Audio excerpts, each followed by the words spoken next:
ये जो आप मेरे पीछे देख रहे हैं ये है सागर लेक। पारस पत्थर जो है वो आज भी इस झील के अंदर है। तो अगर आपको मौका मिलता है या आपके पास समय हो तो आप यहाँ आके और इसके अंदर डुबकी लगा के उस पारस पत्थर को अपने घर लेकर जा सकते हैं।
दोस्तों ये जो भाग आपको दिखाई दे रहा है ये है सागर झील, जिसे सागर लेक के नाम से जाना जाता है। 5-6 वर्ग किलोमीटर के अंदर ये फैली हुई है।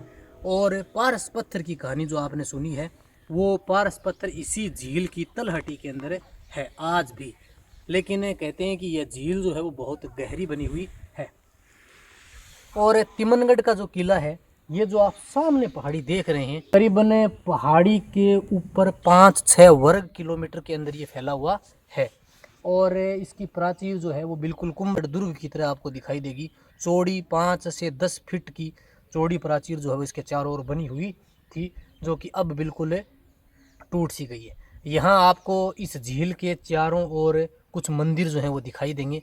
यहाँ सामने की तरफ एक गोमती धाम जो है वो उस पहाड़ी के ऊपर बना हुआ है। काफ़ी पूजनीय तीर्थ स्थल है और यह स्थान जो है वो ऐतिहासिक महत्व का भी स्थान है। तो आप जब भी कभी आते हैं तो यहाँ रुक भी सकते हैं। यहाँ ये जो पीछे आश्रम बना हुआ है वहाँ आप रुक सकते हैं, यहाँ रुकने की भी व्यवस्था है। थैंक यू दोस्तों। ये जो आप मेरे पीछे देख रहे हैं ये है सागर लेक। यहाँ के राजा जो तिमनपाल थे, जिन्होंने 11वीं शताब्दी में इस किले का निर्माण करवाया था। और कहते हैं कि जब उनका यहाँ शासनकाल था तब उन्हें किसी ब्राह्मण ने एक पत्थर दान में दिया। तो राजा ने कहते हैं कि उसे बिल्कुल पत्थर समझ के ही और इस झील के अंदर फेंक दिया। तो बाद में पता चला कि वह पारस पत्थर था, जिससे किसी भी वस्तु को स्पर्श करने पर वह सोने की बन जाती है।